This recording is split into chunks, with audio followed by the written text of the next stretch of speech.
What makes a poem a poem? That is a huge question. When we come to things like nursery rhymes or limericks, where there's a clear rhyme scheme and rhythm scheme, it's very easy to see why a poem is different than prose, and the way it lays on the page and the way it sounds in our ears.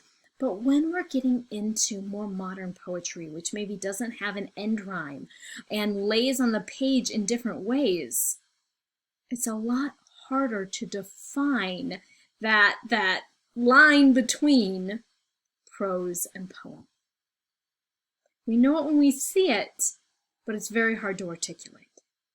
So listen to this TED Talk about what makes a poem, and then think about it visually in this discussion board.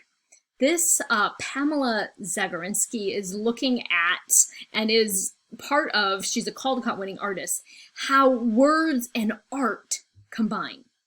So that's what we're looking at here. And one of the ways that you can do this, we can do this ourselves, and I'm doing this, and you can do this if you would like, and it's a great thing to do with students, is found text poetry. So that is taking a found text, that is something like a page in a book, and out of that page and the words that are already printed there, creating a visual art and a poem, just out of what's available, and making that a different kind of art. That is what you can do in this, in this assignment. And an important thing here is thinking about form.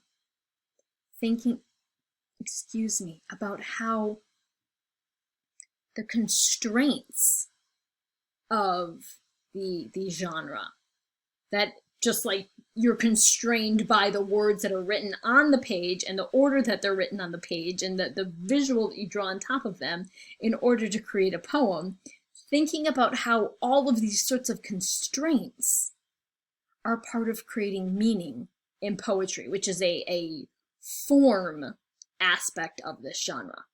So try it yourself, and then create some sort of activity along with learning expectations and purpose for a future use of this idea, this practice with kids.